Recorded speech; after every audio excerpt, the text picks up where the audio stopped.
all right. It looks like we're live. And just in case we aren't, I'll give it about 2 minutes. But it looks like we are live. So welcome. Welcome, guys, to the latest episode of the Sim Standard Podcast. Caught myself right there. I was about to say terrible towel. I'll be tongue twisting those two and confusing them. But welcome to the Sim Standard Podcast, man. Myself, SimFBallCritic, along with my boy Smitty, and AzureEffect whenever he's able to make the show. But let's not forget that he's definitely still a part of this thing, still the third leg of the Sim Standard. And as you can see in the title, man, don't have a huge amount of stuff to talk about tonight, but what we are going to talk about is the Madden NFL 19 ratings. I know it's a hot ticket, a hot topic, and we're going to discuss them the best we can, but we're going to definitely rely on you guys in the chat. Throw us the guys that you want us to talk about. I already know that somebody mentioned, and shout outs to him. I can't remember his name right now, but I will grab it from Twitter. He wanted us to talk about Jordan Reed. I actually looked up Jordan Reed after he mentioned his rating. I looked at his stats, and oh boy, I can understand why there's a little bit of confusion there. So that's what we plan to do, man. And shout outs to NY Kia, and I'm going to probably mention this a couple times in this particular podcast. He sent us a video on Twitter in regards to, how the North Turner thing may or may not be able to work in Carolina. Some good information. It kind of ties into, this whole ratings thing and how the things are going to play out on the field in the game. Kind of ties into the video I did earlier today. So some good information there. I will put a link to that in the chat at some point. But before we get started, man, let's go back to what we used to do, Smitty, man. Definitely want to ask Smitty real quick, man, how was your week? And is there anything else, like off the cuff, you might want to hit real quick before we dive directly into the ratings conversation? Not just nothing specific, nothing really jumping off right now. Season getting ready to start in a few weeks. NFL, and Madden drop in a few weeks, so that's what's up. Probably would say another 2.5 weeks. Yeah, We'll be hollering at Madden. So hey, it's a great time right now. So that's pretty much all I got at this point. Yeah, man. Trying to think, is there anything I wanted to hit on outside of Madden ratings? I will say this real quick, Smitty. This was something that I just saw on Twitter, before the show started, and I figured it's only right to mention this. So Not trying to throw any shade or any type of negativity or nothing like that. So let me say that before I dive in. But I really want you guys to remember when myself, Smitty, and Azure said it a lot a couple years ago, when we always said that there was going to be a time period where it was an opportunity for another company to get back into the fold, get back into the race, create some competition, some worthy competition. Reason why I'm mentioning this, man, because I did see on Twitter a few moments ago that I believe the Canuck football, and shout outs to those guys over there. I can't remember the guy's first. I think his name is David something. I'm not 100% sure, but shout outs to his effort. But I would like to say, man, I still feel like, though I'm going to support. Let me say this. I can't 100% say I'm going to support Canuck. I don't know yet. Definitely going to support Access. They've been doing their thing for a couple years. Had a chance to, listening to a couple of those guys and, on Experts Corner and things like that. Really like what they're doing. I like their attitude. I like their approach. I like the fact that they know where they are in this thing. So I'm going to support those guys whether I like the game or not. I mean, hey, I've spent money on other things. It won't kill me to throw some support in the community. Canuck, however, I'm going to have to take a closer look only because I don't have as close of a followship with them. And come on, man. We know these games are not going to be on par. But I do want to try to, show my support the best I can, whether it's verbally, financially, what have you. But I wanted to say this, Smitty. I think those games, not so much Access, but especially a game like Canuck, they needed to come out a lot sooner, in my opinion, or they needed to wait and come out a little later. What I saw on Twitter is I believe Canuck football will be available on PS4 and Xbox One on July 31st. It's a tough time to launch, man, because the big bad boogeyman is coming out on August 7th for those who can't wait to play it, August 10th for others. Right around that same week, you would expect EA Access is going to drop. So you're looking at the 31st. I'm not looking at a calendar right now. Just trying to think. Well, I'm not sure what day that is, but I'm just thinking, crunching the numbers here in my head. If the game is early release August 7th, you would expect EA Access 3-4 days before that. Doesn't leave a lot of room for a Canuck football.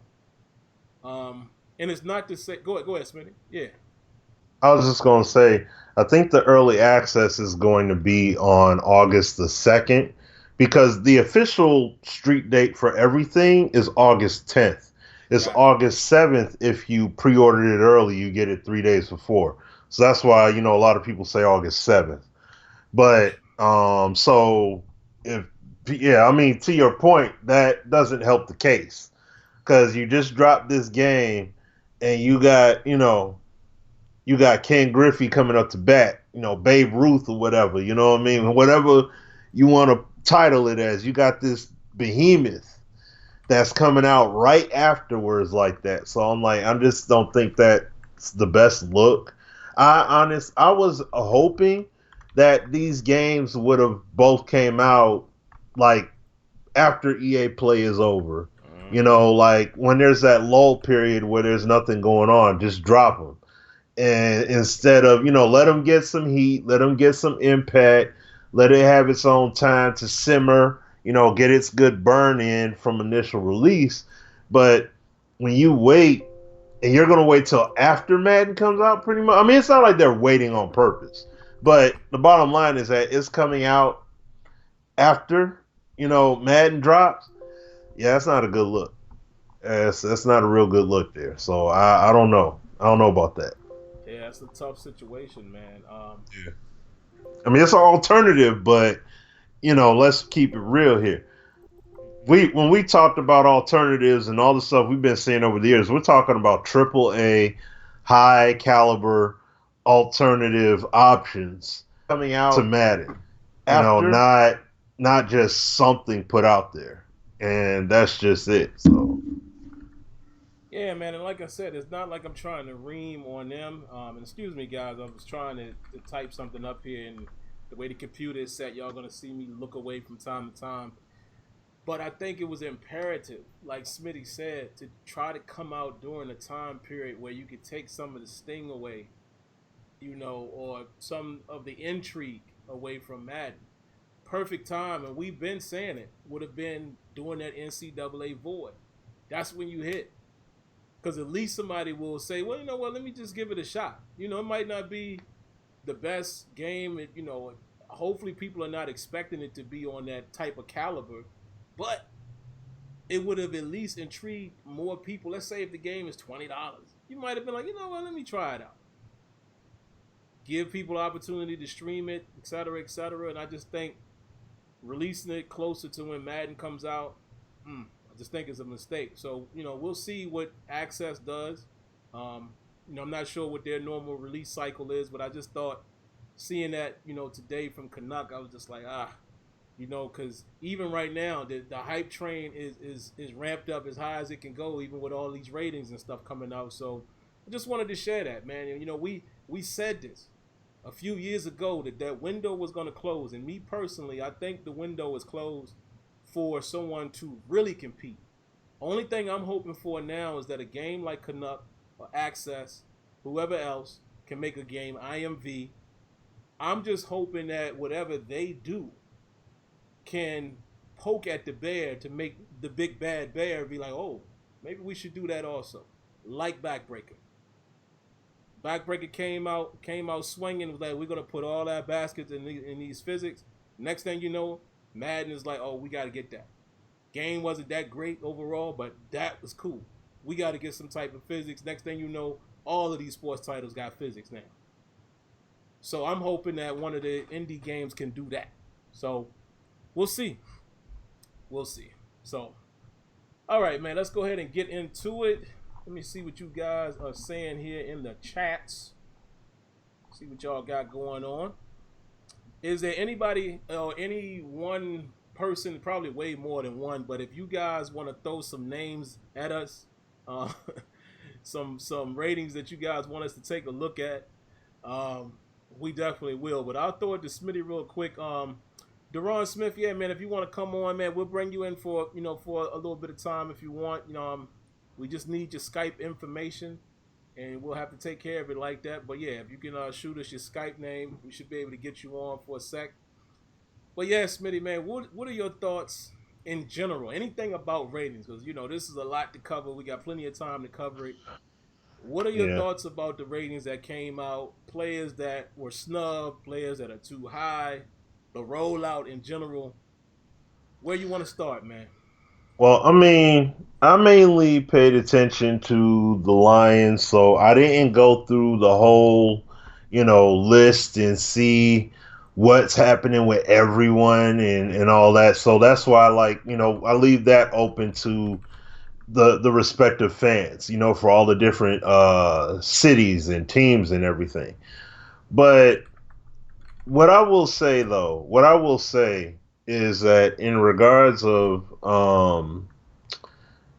the numerical ratings, I mean, I've said how I felt about that for the longest time. In my opinion, APF still had that system done right. I would second to that. I would say Backbreaker did a great job of it too, because they did a great job of replicating how players, player skill, nuances, all those different behaviors and everything else on the field, even though you only had 4 rating criteria. And then APF, of course, you had the abilities and they were tiered. So my thing is, with Madden, you got traits in the game, you have these chemistries in the game. You look at on the MUT side, you got the different card colors, you know what I'm saying? Bronze, silver, gold, your elite colors, your red and purples or whatever. Like, you have the options. You have the stuff. It's already there. But the problem here is that, like I spoke on my video, Frank Ragnow, he's a rookie. He hasn't played a snap yet in the NFL, and he already has ratings that are better than well-established NFL players on our team. And it's like, how does he have that when he hasn't done anything in the league yet? And this is another thing too, even though I didn't say it in my video, y'all tripping about Jamal Agnew. First team All-Pro punt returner as a rookie, and he's an 81 at punt returning? Really? So who's the best?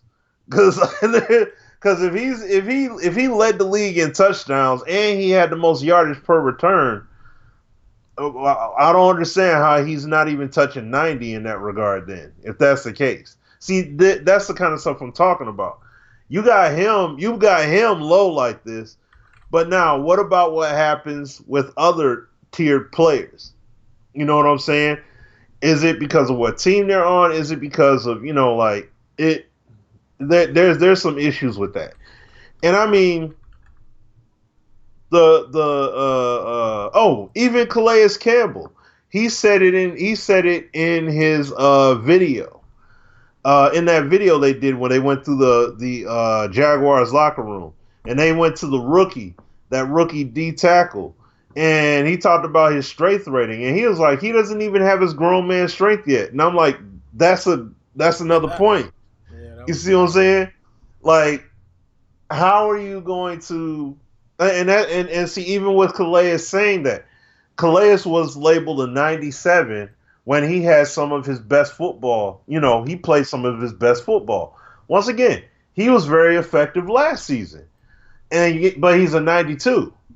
So it's like, how's that balance? And then you got this rookie that comes in, and he already has dang near elite level strength. How, when he hasn't proven that yet? See, that's why I rather have numbers. Look, if you're gonna have your numbers and everything, I would say don't even have the numbers. Make that make that underneath, underneath the hood. We don't even see numbers. It's just skills.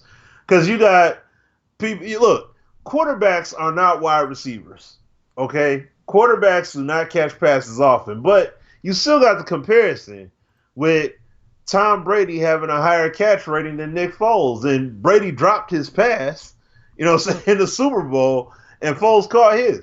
But the thing is, they're not normally receivers, so it's like it shouldn't even be a discussion. You know what I'm saying? Like that's so mundane. Like, what do you honestly plan on putting these guys in the slot? You putting your quarterback in the slot? You see what I'm saying? Like, that's what makes it subject. This is why when you have these football arguments, it would be great to have abilities and have it tiered out and break it down that way. Because when you look at the numbers, then you can argue ability versus the numbers. That's what we talk about. That's what we talk about. When you see these guys talk, when you see players talk about it, when you see, NFL analysts and everything else talk all season long, they talk about ability. They'll reference, when it comes to rookies at least, they'll reference combine numbers.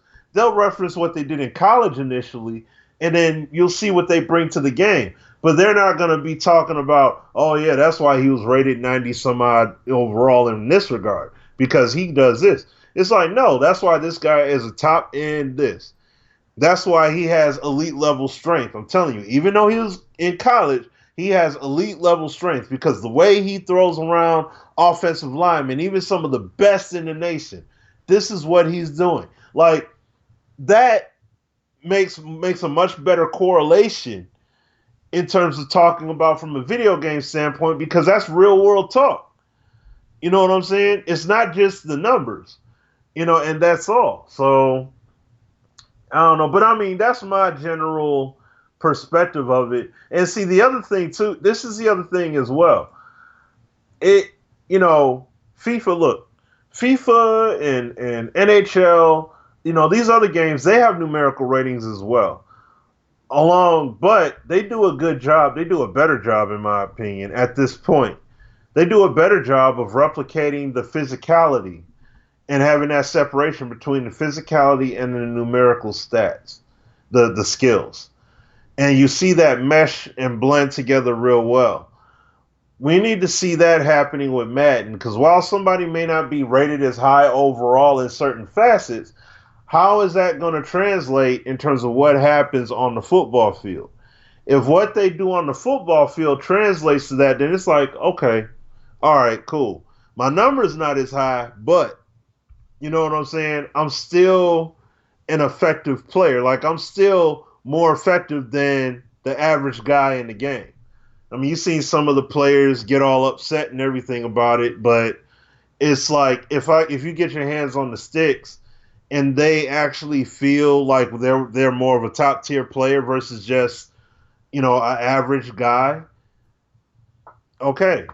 You know what I mean? Now you're making now you have a better basis. You have a better leg to stand on at that point. But we got to wait and see. But that's my perspective as far as ratings. Yeah, and it's crazy, man. Excuse me, as you guys are probably seeing on the screen right now, just showing you some of the top tier guys there. Tom Brady, Antonio Brown, Aaron Donald, Rob Gronkowski, Luke Kuechly, Von Miller, Aaron Rodgers, Julio Jones, the first number 8, Khalil Mack, J.J. Watt, and then David Bakhtiari, I think is his name, the left tackle for Green Bay. And that's all I have on the screenshot right there. I'll go back to Smitty and I. Um, the funny thing about these ratings, man, is it's all subjective in terms of the numbers. So I would fully agree with Smitty. With why not? I understand why they won't hide them. It's become this cultural thing. It's what's popular. It's just to get everybody talking. All this stuff with revealing it with the teams, and you got Leonard Fournette out there. He has some funny stuff to say even today about the ratings. That's all part of it. But to me, I still want to know what's the difference. You know what is it's a few points that sometimes people argue. You know, like I've seen some people arguing about Lamar Jackson's rating, and I'm like, well, I mean, what's the difference in a 91 speed and a 93? I mean, is it a huge difference? I don't know. My concern is how these dudes perform. How do they perform on the field? And creating the archetypes and all of that and getting that going, I think they're heading in a direction where we can start differentiating players. That's in the future. But if we're going to talk about the way they do it now, there's a few problems I have. And we're going to look at a lot of these ratings. You know, I'm sure Smitty can pull them up on his side as I'm going to pull them up as well. Yeah. Let's talk about Jordan Reed. Now, there was it was mentioned to me on Twitter, can you please talk about Jordan Reed? And I'm going to read to you his stats. You know, I was told that he only played, let's verify this. Yes, 6 games last year, right? And before I dive into his stats, I want to set up the scenario. I feel like I would like the ratings to be based on production and not so much what you're expecting a player to do. I can't confirm if that's what they're doing, Smitty, but when you look at some of these ratings, you have no choice but to feel like some of it is reputation and some of it is what they're expecting. And this is the reason why, you know, just throw a shameless plug to my boy Neff1. This is the reason why I always like the way Neff rated his players. I'm not going to give y'all his formula, but I know Neff was very big on things like production. You know, I'll give them one little small nugget, Neff, and I won't give it too much away. But even with stuff like awareness, Neff feels the same way I do. Like a guy like Tom Brady wouldn't lose awareness. You know, the longer guys have been in the league, he may give them more awareness, whereas he would give a rookie lower awareness because, again, he's trying to rate it based on the way we want to play the game. The guy's a rookie, he shouldn't be super high in awareness. He's got to learn that. So little stuff like that. But anyway, I feel like Madden is rating things off of what they expect to happen. So let's take a look at Jordan Reed. 6 games played, 27 receptions, 211 yards, 2 touchdowns. All right, now if I look at his rating in Madden, if I'm not mistaken, Smitty, I'm looking it up now just to confirm. He's a 94 overall. So, if we're gonna play the numbers game like EA likes to play, my question is, how do we get to that? How does this guy still ranked super high above other tight ends? Which I get it. He is definitely probably one of the better tight ends in the league. Let's pull it up right here now, guys, so you guys can see us reacting to this stuff in real time. I'm gonna look at the tight ends. Let me see how are they ranked. So you have Gronkowski, obviously 95. Gronk is a 99. Kelsey's a 95, and then there's Jordan Reed. Then there's Delaney Walker, Greg Olsen, Zach Ertz, Tyler Eifert, and we'll round it out. Let's just say all the way down about 9th, 10th, Kyle Rudolph. All right. So again, if we go back and look at the stats, and if we look at it by tight end. I'm just saying, man, there were a boatload of people who outperformed him. So what I'm saying is I don't know. I'm not trying to say that we shouldn't say that Jordan Reed is going to be a great player and possibly have a great season this year. We know he's capable. But what are these ratings really based off of?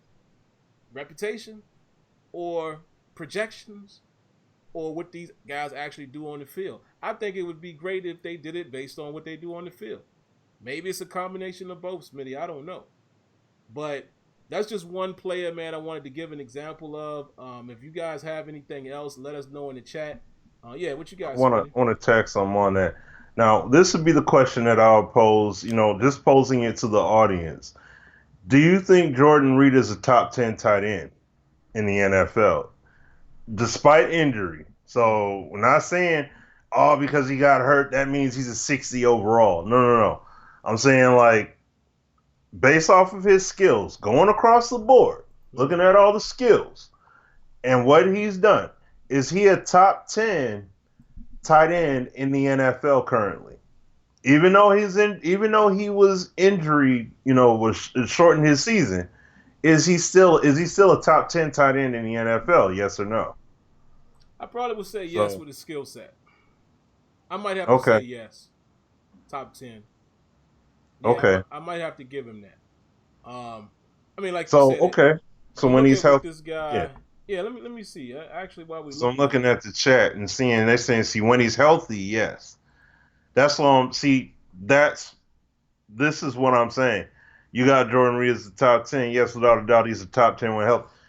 Okay, so with that being said, when you look at the overall sorting, he's the third best tight end. I mean, look, people, see, this is where arguments can all be made. mm-hmm. But when you look across the board at his overall skill set, when you look at the skills that matter the most, is he a speed burning tight? Is he a speed burner? Okay, no, he's not. Does he have, is he the strongest guy out there? No, he isn't. Does he have some elusiveness? Most definitely he does. That would go in hand with the ball carrier vision as well. And then you look at across the board, like his elusiveness, his catching ability, his catching traffic, things like that. So it's like when you look at those skills, what like even though he only played part of a season, so now we're getting into the area of, well, what kind of penalty would a player get because they were hurt? Right. You know what I'm saying? Now, before, and see, just like what I'm seeing you guys say in the chat, right? When he's healthy, he's a top 10 without question. When he's healthy, he's a top 10 guy. Oh, a top 10 tight end. So, if he's a top 10 tight end without him being injured, then what that tells me then is his ratings are valid, because before he got hurt, now he didn't play through. Oh, excuse me, he didn't play through all the injury. Now, if he played through the injuries and we didn't see you now, I'm pretty sure his ratings would have took, excuse me, some kind of hit, because he played through the injuries, and especially if his game went down. So then that would make perfect sense. But because he was able to play through it, then that's just going to tell me that, yeah, he still is the top 10 overall tight end. So even though other guys may have better numbers, but when you look at the skill aspect of it, who is a tight end that honestly is more skilled than him? And I'm not saying, I'm just asking that as a question, like, who would be better than Jordan Reed? Since Right. he's not, like, if he's not a 94 overall, then who is better based off of their skill set at their healthiest condition and them performing consistently throughout the year? Who's better than him? To say that they should be a 94 or 95 or even the best tight end in the game.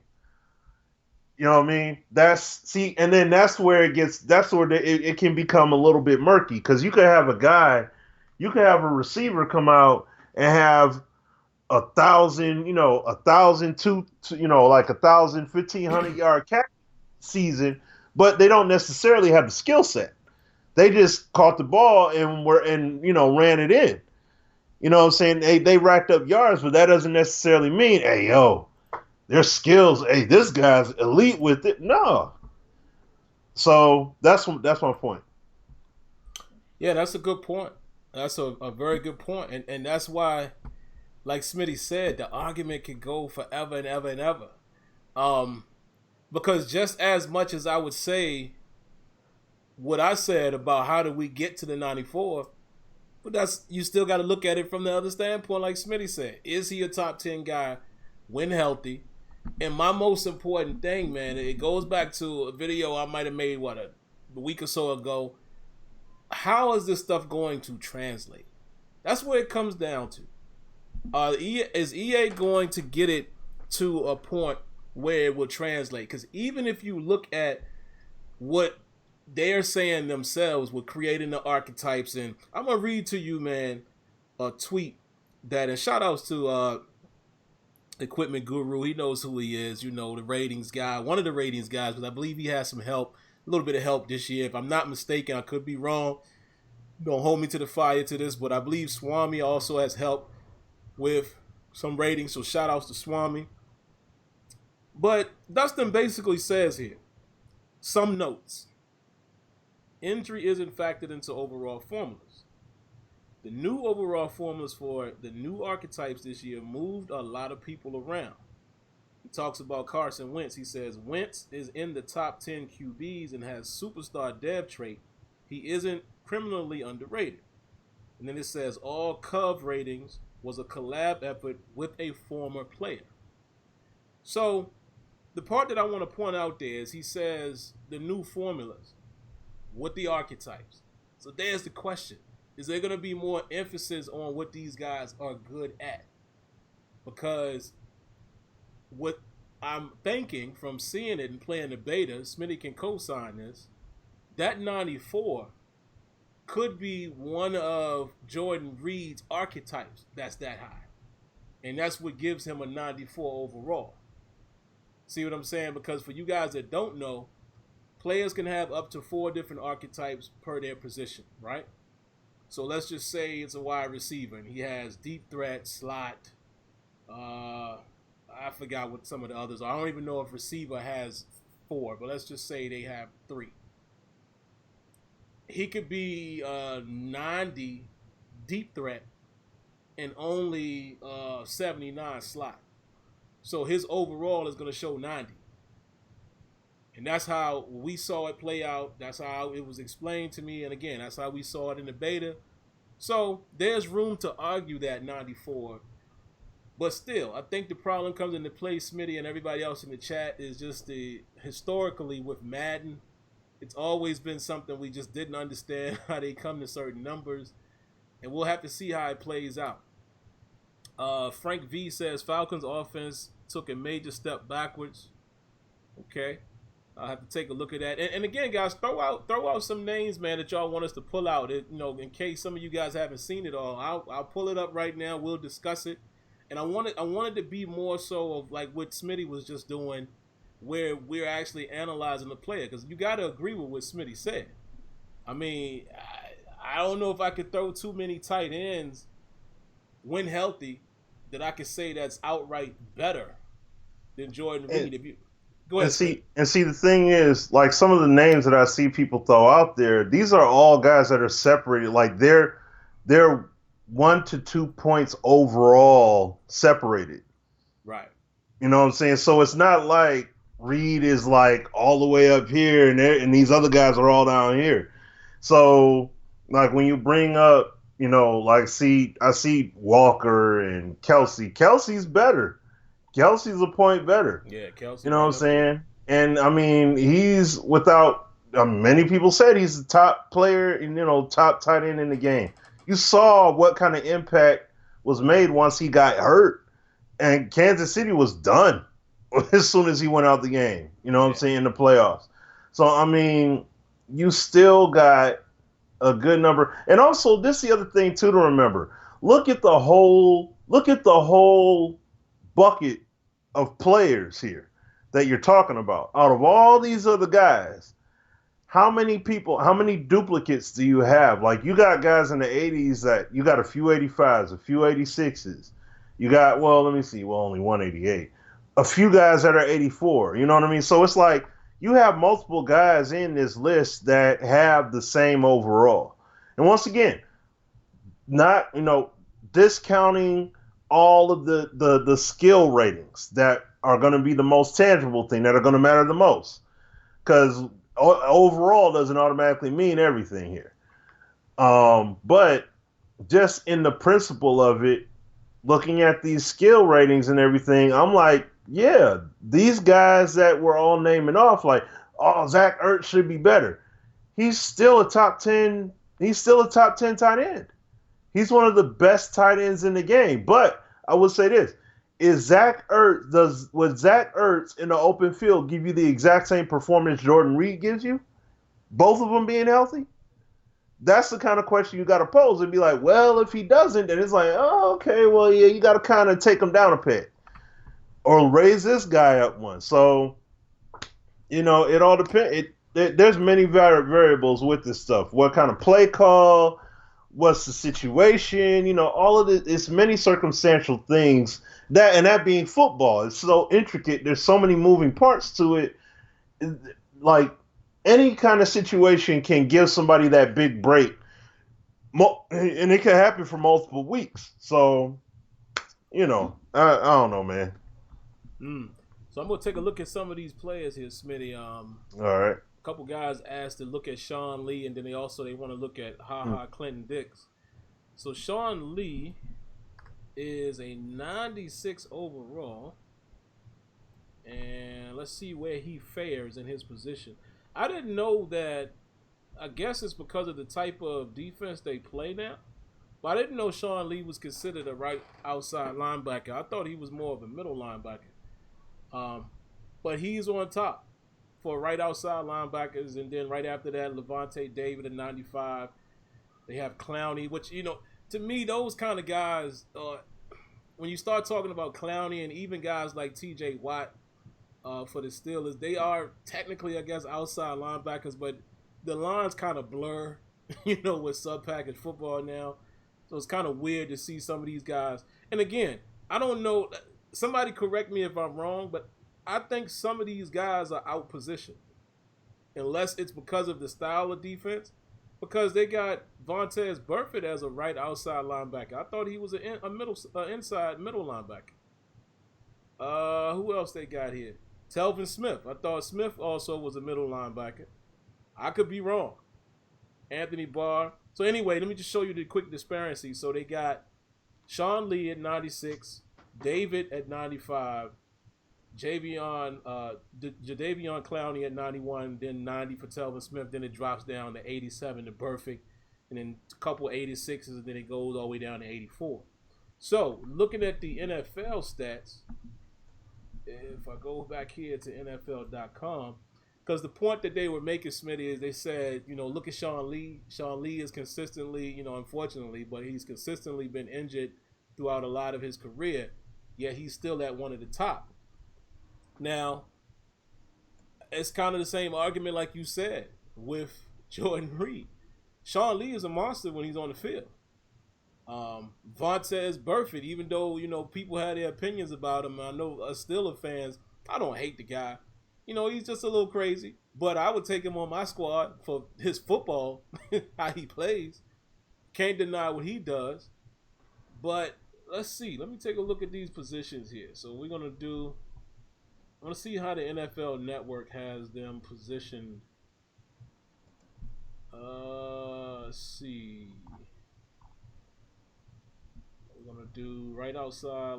No, they just got linebacker. So let's see what did Sean Lee do last year? Where's Sean Lee? Where are you, buddy? Looking for you.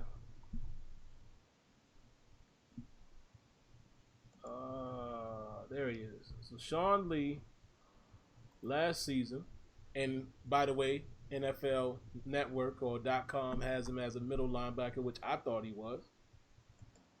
But last season, he had a combined 101 tackles, 70 of his own, 31 assisted, 1 pass defense, 1 interception, and there you have it. So those are most of the stats. Now, if you look at everybody else in terms of linebacker positioning, let's just use middle linebacker since that's where they have him listed. Preston Brown had a total of 144 tackles, 84 solo. Blake Martinez from Green Bay had 96. I'm going to just read the solo numbers. Joe Schobert from Cleveland, 87. Deion Jones, 91. Christian Kirksey, 86. Demario Davis, 97. So, I guess you guys see where I'm getting at. It's kind of...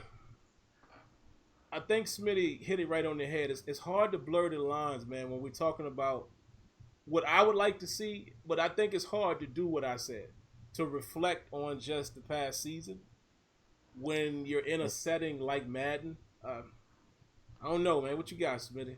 Somebody had asked a question about the offensive line for the Rams. Here it is, Jeremy Cooper said, why the Rams linemen are so low but fifth overall best in the league. See, this is why you have to look at the ratings beyond the overall. Because like when I just looked at their starters, okay, their left, I mean, their run block finesse, run block power, run block finesse. Just going down the line, like left tackle, like on Andrew Whitworth, 84, 87. So this is just for run block power, and then run block against finesse moves, or against power moves, against finesse moves. Andrew Whitworth, left tackle, 84 and 87. Roger Saffold, 85, 90. Right tackle, Rob Havenstein, 85, 88. John Sullivan, 75, 77. And then their right guard, Jamon Brown, 72, 76. So it's like the center and right guard are the weak spots, but everywhere else they're mighty strong on either going left or right. I mean that's good. That's really good as a blocking as a unit. And then let me see. And then hold on, where's the and then just general, same. So I'm gonna name it the same way. Pass now, just principle, just general pass block and run block. 87 for Whitworth across the board. 80. Let me see. For Saffold is 80 pass, 90 run. Havenstein 79, 88. John Sullivan is 80. The center 80 pass block, 77 run, and Jamon Brown 72 pass block, 76 run block. So off of initial contact, that's great. I wish my Lions had that. You know what I'm saying? Real talk. But that's really good. So off of initial contact, they're solid with holding blocks off of initial contact. But then with the new ratings, when it comes to the block, the finesse, how they hold up against finesse and power moves, they're good. Like they're starting now. That's their starters. I mean, they got their backups and everything, but in principle, I mean, they're all of their backups are at least in the 70s off of principle run block and pass block. That's great. That's a good solid. You have a nice backup. You have good depth with the Rams if you're using them. At least out the gate, you have some nice depth right there. You build some of those characters up, you'll have yourself a nice rotation in and out. They're solid, man. See, and that goes back to the point once again. We see the numerical ratings, but you gotta go beyond that and look at the specific skill ratings, because it's not all just gonna be, oh man, I got this guy that's a 60 overall, so he can't do jack. Not necessarily. You got to look at. That's why I like having the scheme. Does he fit your scheme?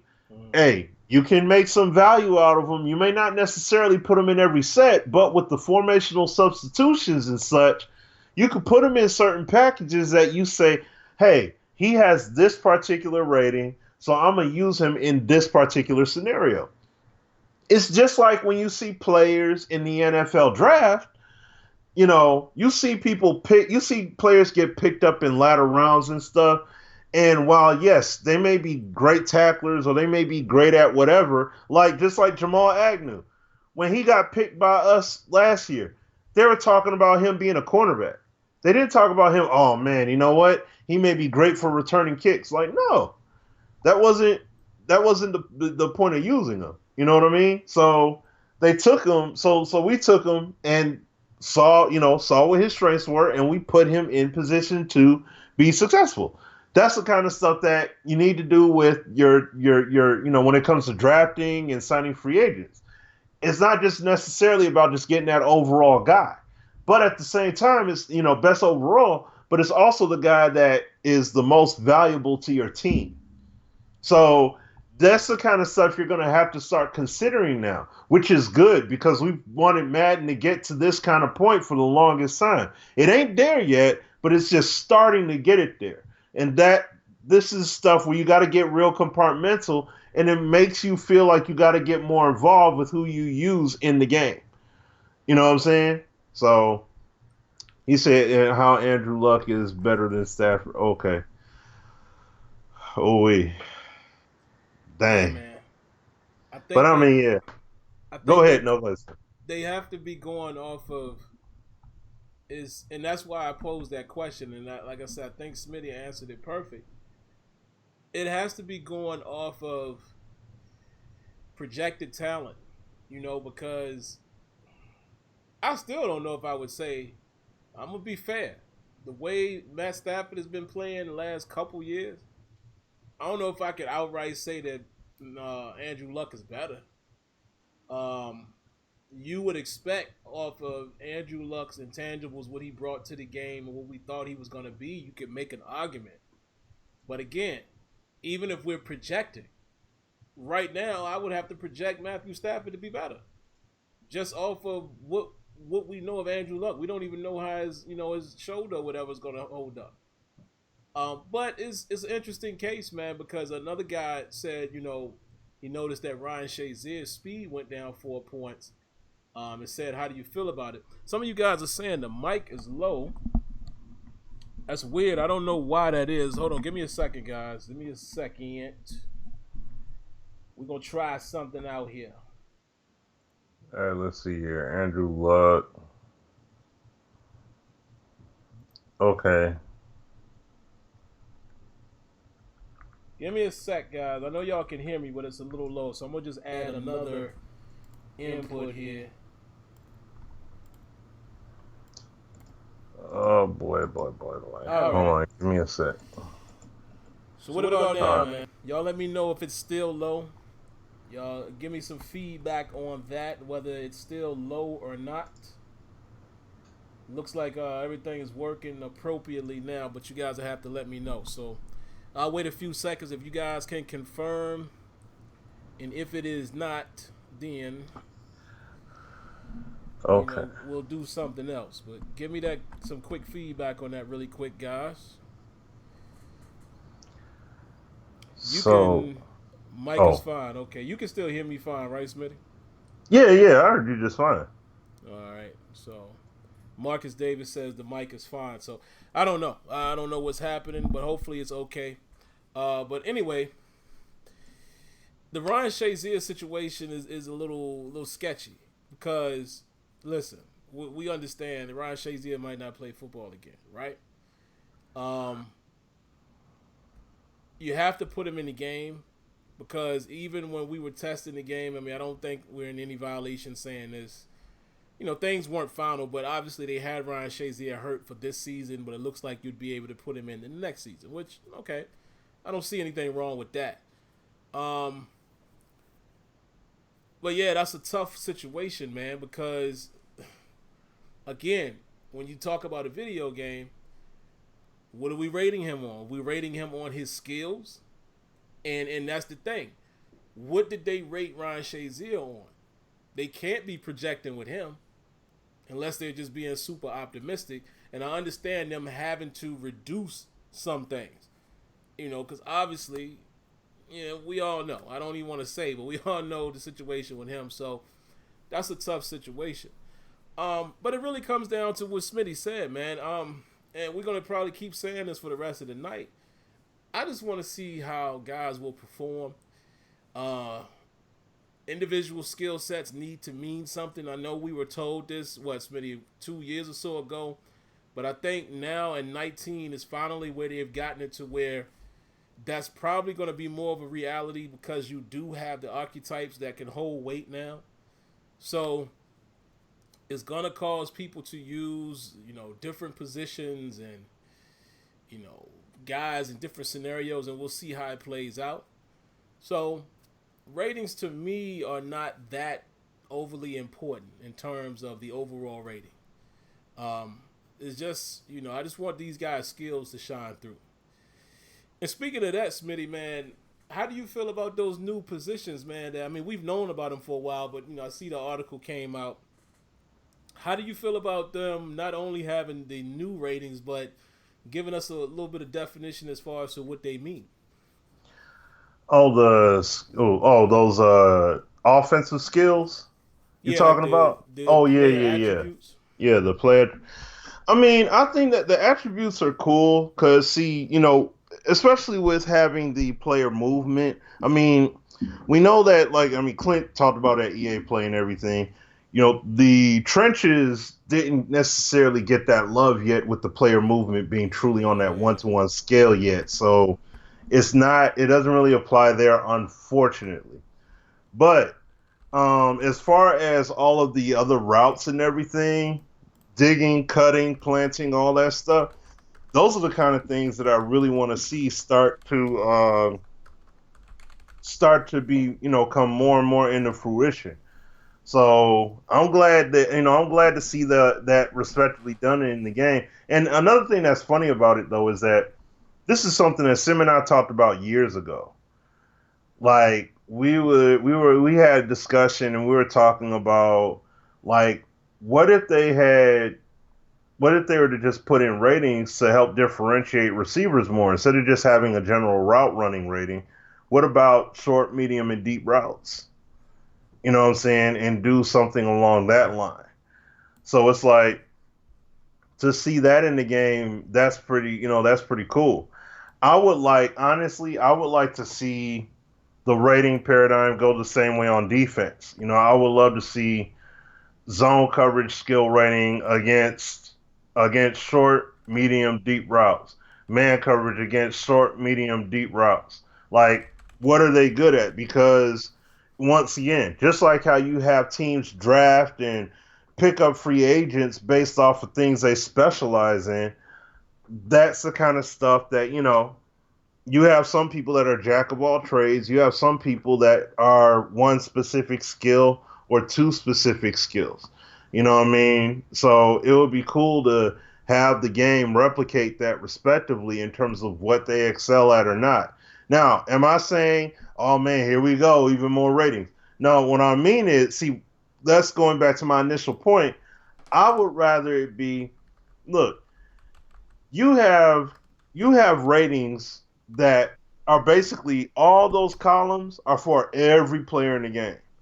I'd rather see all of those go away and only keep the ones that actually apply to the quarterback. I only keep the ratings that actually apply to wide receivers, that actually yes, apply to O linemen and D linemen alike, that position actually only specific. apply. Yeah, that kills all that extra riffraff because I don't need to see all those other ratings. I got the traits. I got those specific skills for that player, for that position, and that's it. Now, I know you can take players in CFM and switch their positions up and stuff like that. If you switch their position, that's when you unlock that. And then now you won't see, like, if I want to take a cornerback and I want to make him a wide receiver. Well, guess what? You're only going to see the ratings that are going to pertain to a wide receiver now, and not a whatchamacallit, not a defensive back. But then it should be some kind of, you may take a hit based off of that kind of player, like some kind, I mean, it would have to be systematically configured, but a way where it's like there is some kind of penalty for you making that kind of change, that kind of radical adjustment, because not everybody could just convert and they automatically are just a beast. Sometimes it takes them some time. You got to invest in them a bit to build them up. But that's the kind of stuff I'd rather see in that regard. But this is a nice initial step because with this, now, this adds more depth to the offense, and this potentially lends more to the real player movement tech in the game as well when it comes to the route running aspect of the game. So I want to see going forward, I want to see that apply to more aspects. Like, I want to see that apply to, like I said, the trenches, no doubt, but then I also want to see that applying to the secondary and their skills. in terms of how they cover routes. As you add more in technique and you work on the defense and how they play, excuse me, even more, need those different elements added into the game. So those different skills. So then that way that helps with further distinguishing the identity of players. Just like what Nathan had brought up earlier in the chat. You see this stuff in FIFA and even Kia bringing up PES. FIFA and PES are games where you don't necessarily need to look at an overall rating and that's it. It's like, yeah, this is their overall, but what about their skills?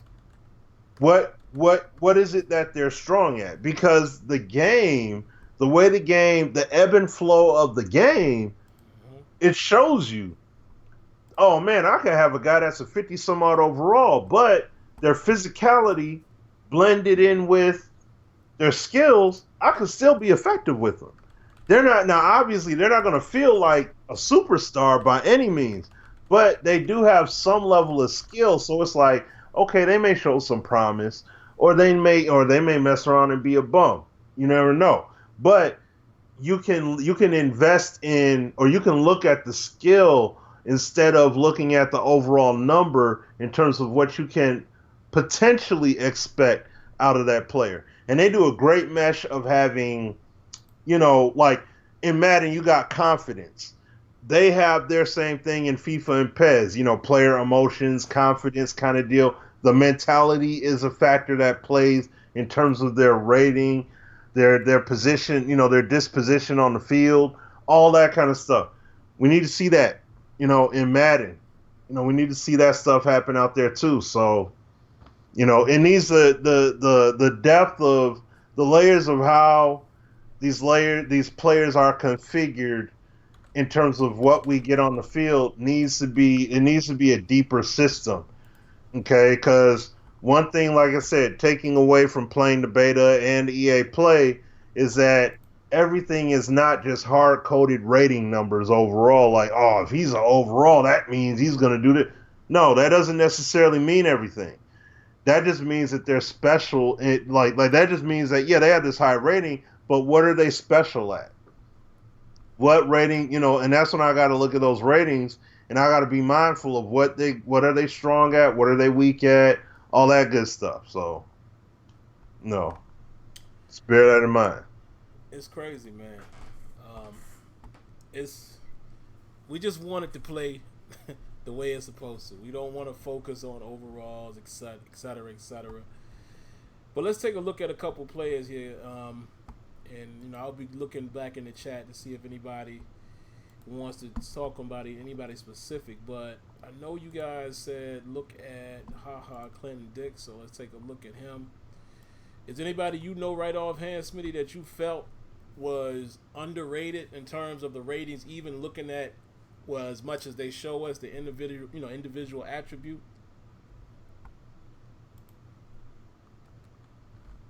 I don't know right offhand. Like, don't have somebody in particular like that. Cause see, once again, I'm looking at, I will say this. I can understand why Matthew Stafford, just looking at the Lions, I can understand why Stafford was rated lower. Excuse me. In terms of, overall wise, I'm not concerned about, but with his passing skills, it's like he took another hit. I can understand that because we didn't have the most effective passing game, and part of that is due to the defensive pressure that was bearing down on him as well. So, I mean, that played a role. But he still is a pretty, I don't know, man. Like, he still can get the job done. He's still effective. So, and see, that once again is what I'm talking about in the game. I want to see the players truly perform. I want to see these players truly perform in game and everything. Like, I want to see what the overall value is. You know what I'm saying? Because even Matt Stafford with lower passing accuracies, he was still a hair outside of the top 5 QBs in the game. You know what I'm saying? So it's still, it doesn't necessarily mean all dread and everything, but there's some work that, yeah, like I think that he was took down a peg too far, a little bit, in my opinion. And then outside of him, especially from what's being brought up here, Jamal Agnew for his kick return skills, I don't see how you get to it. I don't see how you get an 81 out of that. 81 punt return. You're a first year All Pro as a rookie for your return skills and everything. I don't see how you're an 81. That's pretty crazy. He said way too high of throw power. See, yeah, that's once again my point right there. It's like every quarterback has virtually great throwing power. And I mean, a lot of quarterbacks have great arms and everything like that, but you have an unproven NFL arm. You know what I'm saying? And he's got this ridiculously high throwing power like that. So I don't know, man. I don't know. And yeah, see, like what Kia is saying there about Mariota. It's the same deal. It's like there are variables that aren't necessarily their fault. Matt Stafford, yeah, he didn't have a great year, but it wasn't all his fault. You know what I'm saying, either. He had receivers drop passes. He did have overthrows. He did have underthrows. He did have some bad plays. But all in all, though, he did not have this horrendous season or whatever like that to have his stats pulled down the way it is. So, but one thing, Sim, I kept on forgetting to chime in on. Number one, got to give a shout out to Nathan, for his $10 donation. Big shout out to him. Oh. Antoine came through and he did a $15 donation from Antoine, from our main man Antoine, and my man right here, 99 Problems, with the $5 donation. Very much appreciate that. Yeah, man. So, and see, even the comment he's saying, that's the thing right there with that too. Mayfield runs a 4.84 40 and gets 81 speed, but then Donald runs 4.85 and he's a 77 speed. How does he drop that far down off of one tick? Come on, man. Like, that's crazy. I see the thing. Yeah, man. So I don't see and I'm looking at too much stuff at one time, so again, apologize for not seeing those things, but we're gonna throw y'all another round of applause.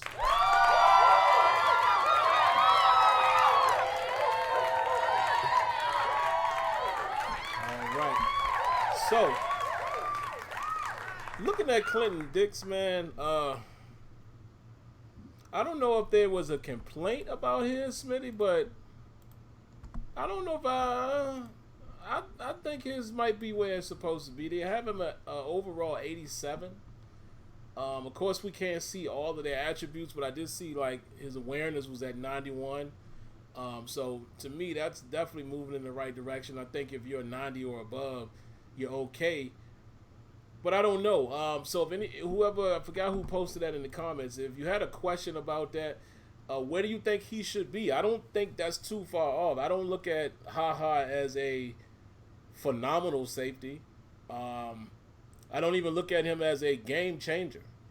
I think he's solid. He makes some plays. He does some things. I've seen him do some incredible things on the field once upon a time. But I don't know if... I don't have a problem, I guess, is what I'm saying, at him being an 87. Now, again, I'm not stuck on the number. If we look at the scale that they showed in one of those slides, actually I showed it in one of the slides here that I was showing momentarily ago. But he's good. Yeah, that's good. I don't think that's bad. I think that's okay. I just looked at his skills. He's good. Still is fullback. Rosie Nix. Yeah, let's take a look at Rosie Nix, man, and see where he at. I'm pretty sure. And this is the problem, Smitty, that I've had with Madden ratings, period. Not just the Steelers. I mean, I'm not being biased to them, but guys like that, that are very good at what they do. And I'm hoping that, and it appears this way, that what's about to happen with these new ratings and the system and all of that with the archetypes is that we're going to get to a point where we can appreciate guys that have a certain skill set. So what I mean by that, let me find Rosie Nix. Anybody who's ever watched any Steelers football, y'all know what type of man this guy is when he's on the field, the type of blocker he is. But I can guarantee you his ratings are really, really low. Let's take a look. Let me see. Let's see where he's at, man. Pretty sure. Let me see. Let me put in fullback. He's got to be in the tops, I would expect. Fullbacks are not that valued anymore. Sorry to spoil some of the people that didn't know that, but fullbacks are definitely not a valued position. Roosevelt Nix is overall 68. It's a travesty. But I need to know. Let me see. I'm going to look at some of his, let's see, run blocking. Let's see what his run blocking rating is. A 54? Bruh. Come on. Rosie Nix? See? And this is why I got to pick with people like Equipment Guru. Come on, son. Like, I'm not trying to make Rosie Nix a 99, but dog, the man's run blocking rating is a 54. So they have the guy Sethan Carter from the Bengals. He's a 71. Let me see what else. Who's got the highest rating in that category? It's Kyle Juszczyk from the 49ers. He had 84. He's an 84 overall. But in his run, see this where are they getting this stuff? His run blocking rating is only a 70. So I mean, what makes these dudes elite in terms of blocking? Because again, Roosevelt Nix is very good at blocking and coverage and things like that on punt return and kick return. That's what he's good at. Kick coverage. He be blowing people up on kickoffs, and he's a phenomenal blocker. So I would have a problem with a guy like him and the guy, from Juszczyk, however you pronounce it. Hold on. Well, but hold on. To that, Sim. See, here we go again. Mm-hmm. He's still, even though you got issue with the rating, he still is a top 10 fullback. He's top 10. He's ninth. Yeah, but how's he going to perform at a 54 run blocking? According to, matter of fact, no, hold on. Let's find that article. According to that article, we're going to go to it right now, man. Live on air. We're going to read to y'all what they claim these ratings do. You're like, this is injustice. No, see, one like that. And none of the fullbacks, from what I saw, had a rating higher than a 70 or 71 run block. So what are they good for? Hold on, man. No. You got to go through and resort that, because there's guys in here that are good at run blocking. Wait, hold on. Where is his at? Yeah, let me No. See, yes, you got to go back and resort the list, because you look at Nix. He actually 75 pass block, 78 run block. Now, how come it says? So hit the arrow at the top and arrow the list back all the way back to the beginning, so it'll line all the columns back up. All right. Then go back to it. Yeah, because it showed me. It said run, because I added the run block rating as one of the additional ones. Oh. Okay. I was about to say it can't be that bad. So let me take a look. See, this is why we do it live, guys. We like that real drama. All right, so here we go. Run block and finesse rating of 46. Pass. What is this one? Pass. Oh, so you're looking at the finesse and power rating. Yeah, and I'm trying to find his actual Just his pass blocking and run blocking. Yeah, his pass and run block. His pass block 75, run block is 78 Let me for see him. here. Yeah, 'cause I Um, don't expect him to be all that with the finesse and all that jazz.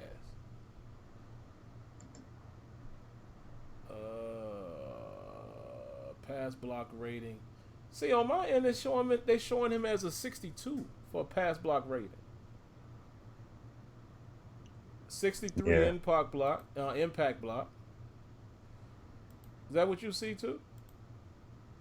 and his run block. Hold on, run block. They got him at 54 on my side. They got a 75 strength. Hold on, let me I'm looking go. at the right thing. Let me go back to it here. Hold on. Yeah, let me resort it, man.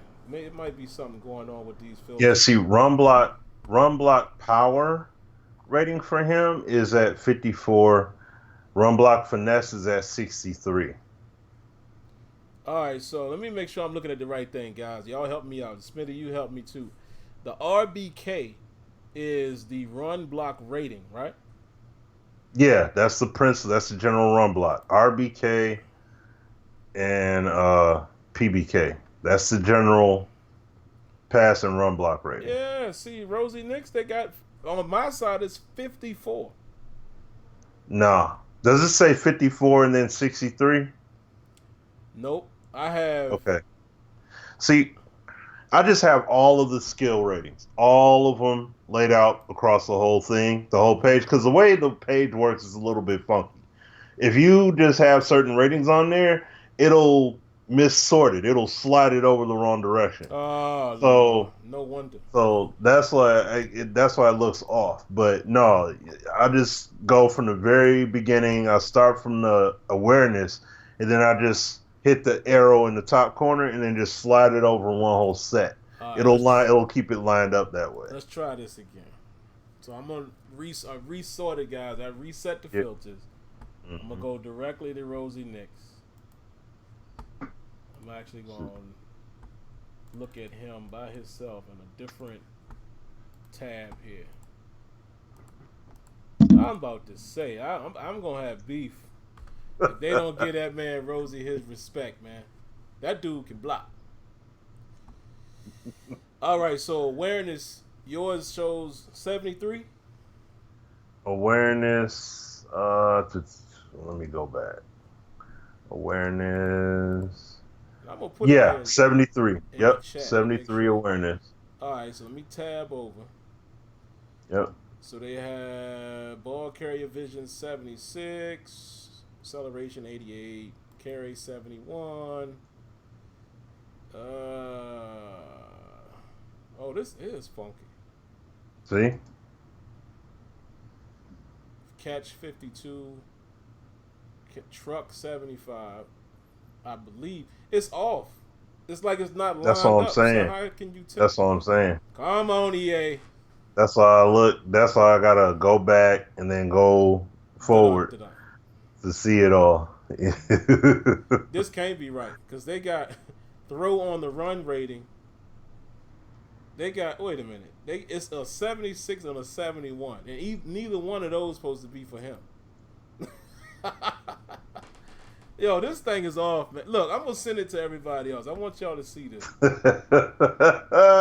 So what's that 80? See, mine shows like this, guys. I'm gonna try to illustrate it and explain it to Smitty.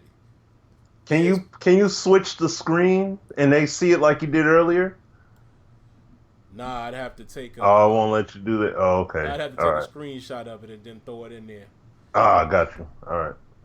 It shows. Hold on, I'm gonna put it in the chat. See, this is why we do live radio, live TV, whatever y'all want to call it. Here it is, guys. Y'all help me out. Take a look at it for yourselves, and y'all tell me what do y'all see, because the way it's lined up on my end, like Smitty said, it's completely off. Because you have now it lined back up a little bit. So now it looks like run block power was a 52. Run block finesse rating 76. Power block rating 71. Power block finesse 75. lead block rating 68, which is a travesty. Again, Steelers fans, football fans, y'all know better than that. That man is way better than a 68 lead block. That's his bread and butter. So they have BSK, which is break sack rating 75. See, this can't be right. This stuff cannot be accurate. It's almost like they're showing me two different people. Like I have, when I expand the arrow, right? All of these ratings are totally different. They're totally off. Yeah. So I don't know which one is the right one. Because now if I look up, the BSK says 12, which probably is more like it. So that's probably the more accurate one. But then the blocking for him is in the 40s. I don't know what's going on. You look at it for yourselves, guys. Y'all going to see what I'm talking about. This thing is completely out of whack. So I don't know. I don't know. I don't know. I don't know. Again, I don't want to blame anybody. I don't know if it's the browser or maybe we're looking at it wrong. I don't know, but it looks like it's totally off. So I'm going to hold my judgment. All I know, let's just say this, Smitty, because it doesn't appear that he's up there. For this dude should be in the 80s for lead blocking and run blocking. Everything else, I wouldn't put him much higher than 70, 71-ish for pass blocking, because I really haven't seen Roosevelt Nix really be a factor like that in the pass blocking. But just looking at what that dude does, and if Madden is leaning towards archetypes and special attributes and where people can excel, we gotta start introducing those type of things. And I don't know, will it happen when they introduce more archetypes, or you gotta start giving guys just due for what they do. This guy is a blocking machine. I mean, watch any Steelers game where you've seen us in the goal line or whatever, and I guarantee you've heard the commentators talk about how he's leading the way, blowing people up. Like that Buffalo game a couple of years ago when Le'Veon rushed for 200 yards. That was Rosie Nix and what's the kid that now we sent to, I want to say Cleveland, Hubbard. Hubbard coming in being an extra tight end. Come on, man. That's the kind of stuff that ticks me off about the Madden ratings. Is I get it. Everybody can't be top notch, but you got to give guys credit for what they are known for doing. And they don't do that. You know, it's global. It's a lot of global rating going on, you know, with some of the attributes. And I think they got to move away from that. But I'm sorry, guys. I didn't mean to go on that little Steelers diatribe there, but come on, man. Yeah, and y'all tell me in the comments. Am I being biased? I don't think I'm being biased when we talk about Roosevelt Nix. I'm only talking about two categories: run blocking and lead blocking. He's supposed to be one of the tops. But I don't know. What else, Smitty? What else can we talk about? I mean, one thing, this is something we could talk about. It's more or less for future kind of stuff, but RPM tech, NHL, okay? The news that dropped a little bit earlier on this week. And seeing how, once again, I always bring up these points. Have to have that separation between the skill, the player skill and their size and everything, and then you got the skill ratings. And after looking at that article about it, where they talk about how size, height, skill, weight, all that is factored in now to the game in terms of how players move and how they skate with that true player movement in the game, that tech, now the skating is going to be a lot more fluid, a lot more seamless, a lot more dynamic. And you're going to see much more individuality because of the manner in terms of how players skate on the ice. So while, yes, it was inspired by one particular player, but everyone's not going to be moving across the ice like that. Everyone is going to have their own identity based off of their size, stature, and in combination with their skill set. So that's something that I truly can't wait to see in that game. But also, this is stuff that, I mean, you see me stream it multiple times and you see me talk about it multiple times when I stream, especially FIFA. Because when I see the movement happen in FIFA, that's when I'm like, man, I need live to be like this. Man, I need to see Madden with the movement like that, and look at how the physics are and the ball physics and the players and how they collide. And y'all see how amped I get when I play. So when I see this in NHL, I get extremely excited for Madden 20. I get excited for NBA Live 20 and these other titles. And I know some people be like, dang, you already talking about the future titles. What about this one here? No, I'm excited for these games. Don't get me wrong. I definitely am. But the difference, the whole share, for the longest time, me, Sim, AZ, all of it, we talked about sharing tech. We talked about the whole sharing technology thing. But it didn't necessarily happen yet. You know what I'm saying? At least it didn't happen with Madden. And now seeing it happen with Madden now, this RPM tech, the same tech that helps bring individuality out of FIFA, helps bring the individuality and take up the levels of animation fidelity in UFC, in FIFA. And we're going to see it in NHL. And then we're going to see it also in NBA Live this year.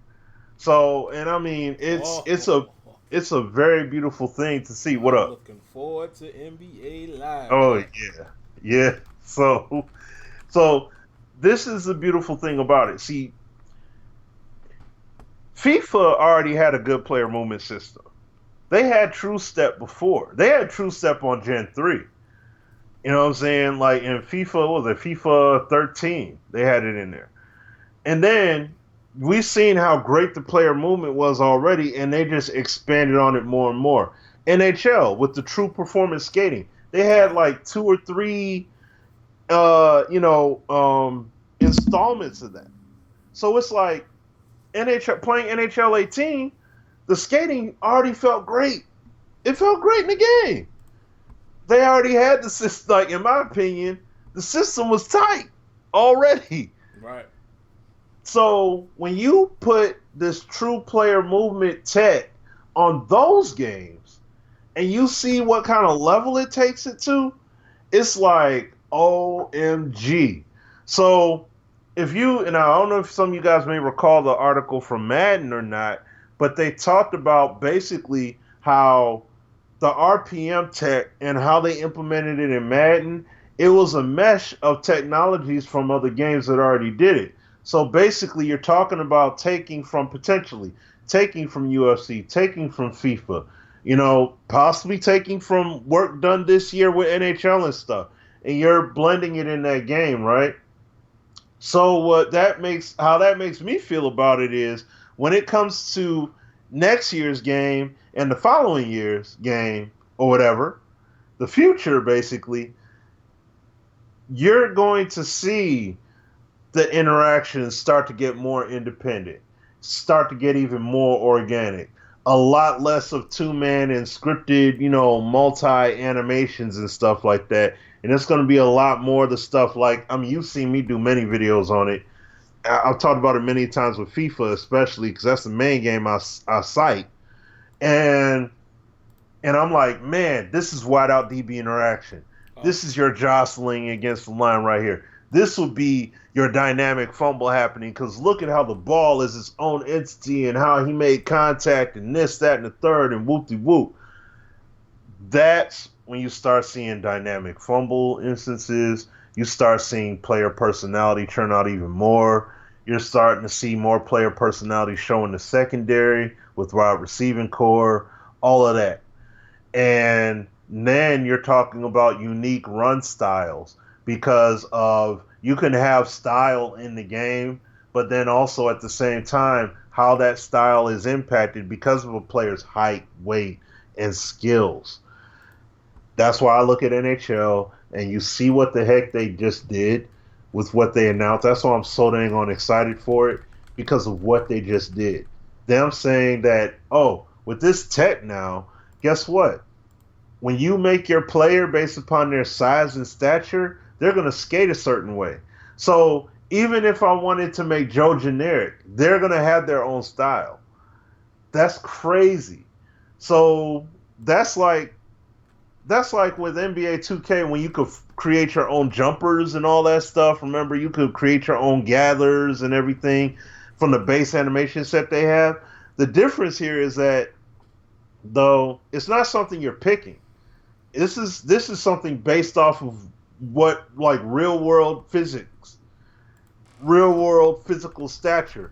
If I make a guy that's oversized, but I want him to move like Wayne Gretzky, that's not going to be realistic. So, excuse me, it is going to be realistic in the sense of I could give him this ridiculous skill set, but it should be. I mean, we ain't seen the game yet, but it should be realistically impacted because I made him that size. You see what I'm saying? So how is that going to impact the way he moves around the ice? It should be the same thing. How's that going to impact the guy, how he runs on the court, how he's able to max out his abilities on the basketball court, on the football field? How much energy is he going to have? What kind of cap is he going to meet with his skills? You know what I mean? Because that's something that we need to have back in the game or whatever. Or just make the goal extremely hard to achieve. Like you won't even you'll get turned off to want to try and achieve certain goals in terms of developing your player, because it would be, the only to get your player up 1 point would cost so much as far as development. Something like that. But I would love to have those hard caps like how we had back in Madden 64. For those that remember on the Nintendo 64 joint, the unlicensed version that had the players in it, but it didn't have the teams.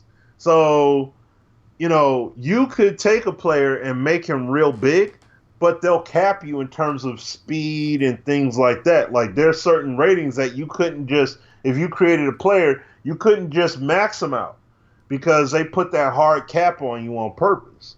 So like stuff like that, I would love to see get back into the fold where it's like, I drafted this big beefy, halfback or whatever, but I'm going to have to be situational with him because, of these hard caps. So there's only so much I'm going to be able to get out of him but it's going to be realistic in terms of the impact. It's not going to feel video gamey in that sense. It's going to feel more real world. Okay, I got to make some real decisions in terms of how I use this guy. Like when Refrigerator Perry was playing for the Bears. Oh. You see what I'm saying?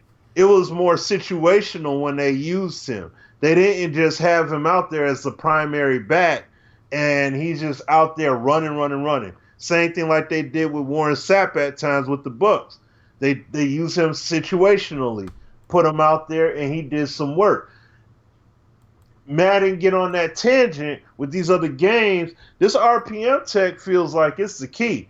Take the animation fidelity up, bring these real world elements in as far as player movement, signature style, weight and height and all that stuff being part of the equation. They're all sharing the technology across the board. It's a beautiful thing, baby. That's why I'm excited already for next year's lineup of games. So let alone this year. Feedback and all that stuff is gonna be real critical. But man, I'm gonna be enjoying all this stuff, man. But that's why I'm just saying, just bringing it back to the whole, like I said, the NHL blog. I'm getting NHL 19. Oh, Madden 20. They gotta have that CFM. I think I said that last week too. They gotta have in CFM with the scouting. If you pick a player that you did not scout, you got to play games with them, and you start to unveil their ratings and all that. You won't have nothing. You won't have jack. So you just got a bunch of question marks. It'll basically look like playing the game at EA Play, just nothing but question marks on there. No numbers, no none of that. and then you actually got to start using the player, and then you learn. Oh, okay, so he could do this. Oh, so he could do that. Oh, dang, he sucks at this. Dang. So that's gonna make it even more. Now you're making it even more uh, of a priority to make sure you don't play around when you scouting. Instead of just saying, "Oh, I'll go ahead. It don't matter. I'll just pick whoever I want and do whatever I want." Not necessarily.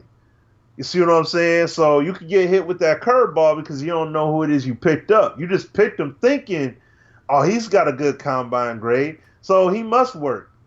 Not necessarily. You see what I'm saying? He could lay a big old fat egg. So like, well, let's say you won't even know. You won't even know if he's a. You won't even know if he fits your scheme. You know what I'm saying? On top of not knowing what his skills are. That's something you got to do. That's something you got to do. Add that layer and see that's some real world stuff. You pick a player that you didn't scout, you didn't work out, you did nothing with, and you picked him.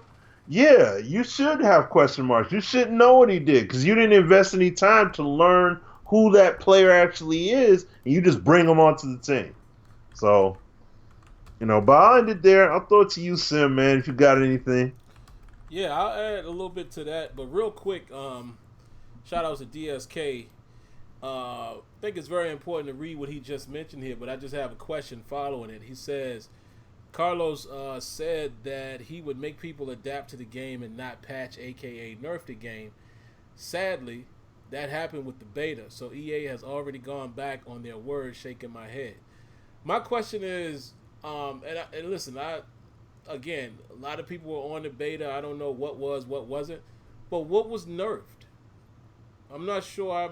I know what was nerfed or what they went back on as far as their word in the beta. Um, to my knowledge, and Smitty, you can share and chime in on that too, really quick. But I don't. I thought after the first patch, the beta actually was a little better than the state it was in before the patch. So I'm just not sure. So DSK, if you can elaborate on that, we'll be happy to circle back to that, and definitely give our thoughts. And yes, guys, I see this all the time. It'd be remiss if we didn't always mention this. They do need competition. Everybody knows that. I don't expect it to happen. I'm just I don't think another NFL game is going to come. NFL are clearly happy with EA. I mean, if you look on the NFL network, NFL.com, there's a section there that talks about the Madden ratings. The relationship is good. The only thing we can hope for, again, like I said, one of the indie games introduced something that's undeniable, and Madden, quote unquote, borrow from it, which all of these games do it. So I don't know why people accuse Madden of stealing when all of these games steal from each other. You had something real quick, Smitty? Yeah, I'll just say real quick to DSK's point. If you don't feel comfortable with saying it, I will say this. Did you give feedback about it? If you didn't go to the forums and you didn't give feedback about it, don't get mad if whatever happens. So I'm just saying, at least have done that. If you don't say what it is here, that's fine. But whatever it is that they do to the game, make sure that you don't just sit there. You weren't quiet about it. So that's all. I'll just say that. But Yeah, and I will say this too, and I want to go back and hit on what Smitty was talking about with the RPM. This is the importance of a beta. Again, I didn't really like how it transpired, but the importance of it is you have different people playing the game with different intentions, different purposes, looking for different things. I mean, multiple people from us to Kia to DSK. It sounds like DSK was a part of it. Guys like Relly, competitive guys. It's all types of different things. Because I'll tell you this, there were things that I'm sure he doesn't mind me saying this. I'm not going to go into detail, but there was things that Relly was bringing to my attention. I was like, oh, really? I didn't notice that. So you always got to have these different facets because, like I told you, Smitty and I probably do the exact same thing I'm pretty sure we go about it the same way. We play the game like we want the game to be played. We play it from a sim standpoint, blah blah blah, and we start uncovering problems as we play the game. We're not the big labbers. even though we will go in practice mode and lab, some of your general stuff, but some of the things that are tested by competitive guys are must, because I would have never found that. Like, it's stuff that I've talked to Relly about. I was like, wow, I would have never even known to try that. So, and again, guys like DSK and Kia that are well versed in football knowledge and understanding concepts and leveraging blah blah with coverage, they're gonna look at things that I'm sure I would see as well, but they do more extensive study.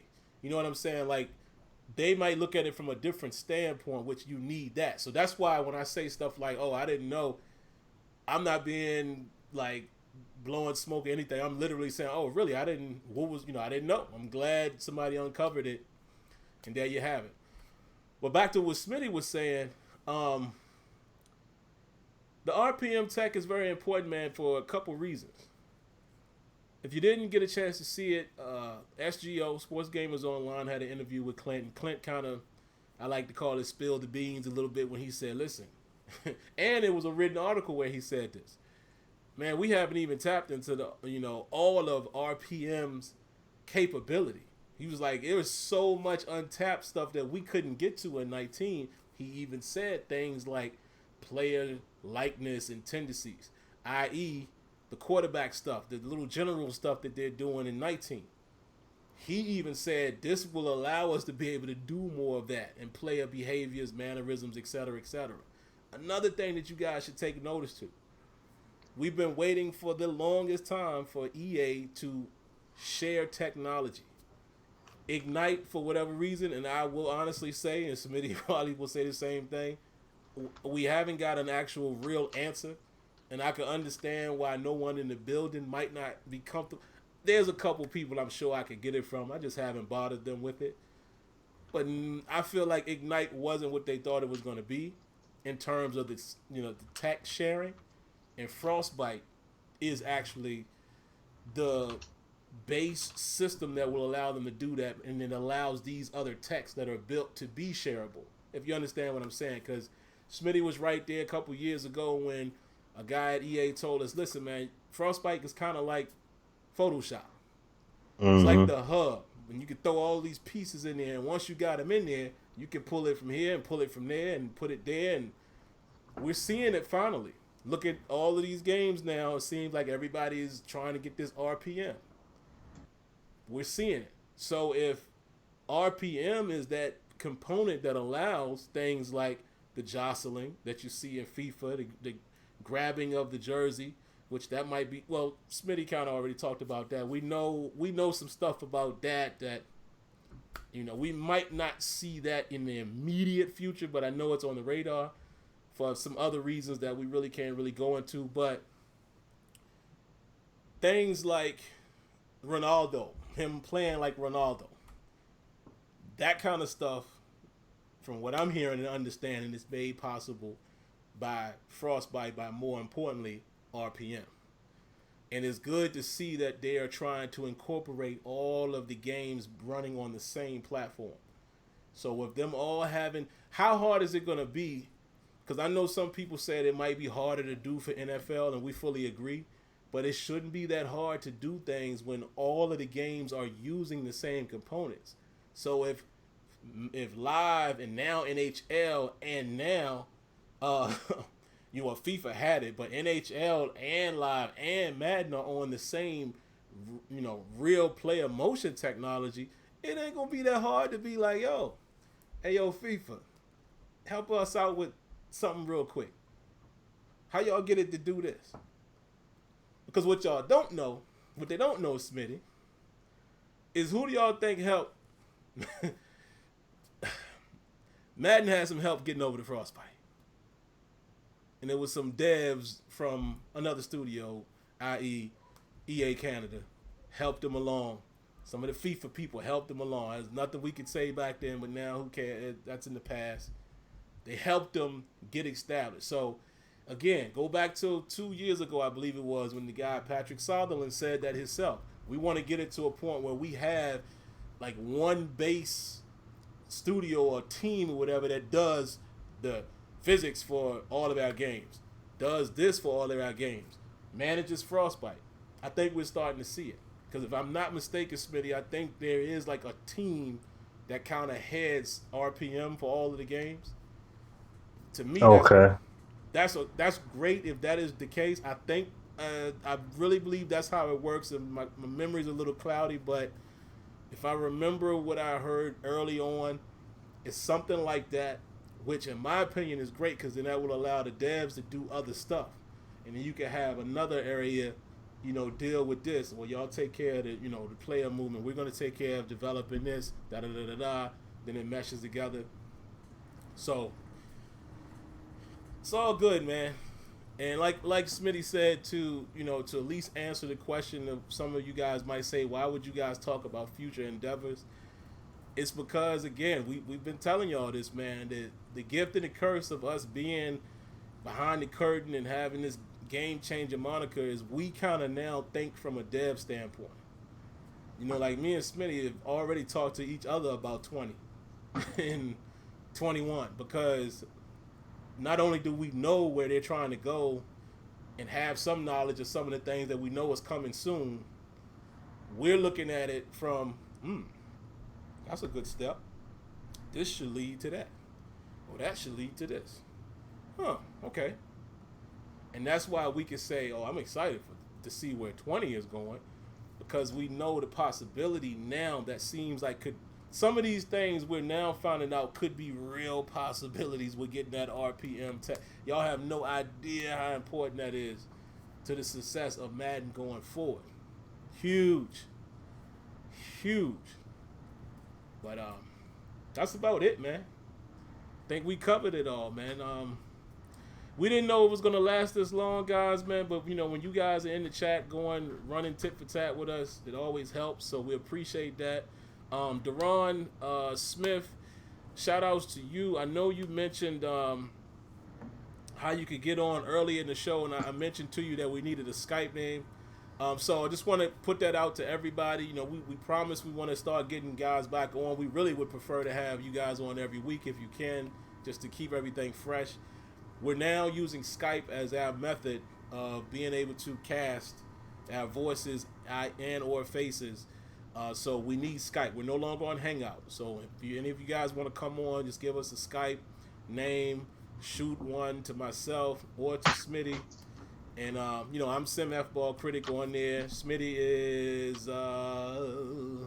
Smitty D 1981. There you go. Yep. And shoot us the Skype name. One of us will send you the request. We'll bring you on the call, and there you have it. And that's how we'll do it going forward. Anything else, man, Smitty, before we roll out of here tonight, man? Do we have any other small piece of information to throw in there? Nothing else really. Just had a great time like always, every time. So every time y'all get on, I have a great time with it, man. You know what I'm saying? And I just want everybody at the end of the day, honestly, enjoy these games. Enjoy this stuff. It's a very fun time getting ready to come up. Yeah, we got our frustrations. Yeah, we got our stuff that we gonna get into and vent frustrations and all that stuff. But at the same time, there's also a lot of good in these games too. Because if we didn't give two flying farts about these games, we wouldn't be talking about them. So we don't talk about these games all year to just not play them. So we're definitely gonna be getting into them. But it's a very fun time coming up. You got Madden, we got Live, we got 2K on the horizon, we got all these other games coming out. It's about to be on point, man. You know what I'm saying? And like I said, just like another 2.5 weeks, we'll be on Madden. We'll definitely be on Madden. So it's gonna be crazy, man. Can't wait to get into it, see how the game flows, plays, etc. And yeah, so we'll be streaming and talking about it. Then yeah. So until then, though, but we enjoy all y'all. Great. For all you guys coming out here and hanging out with us tonight. In the meantime, play some FIFA 18. I've been playing it lately. Play some MLB The Show 18.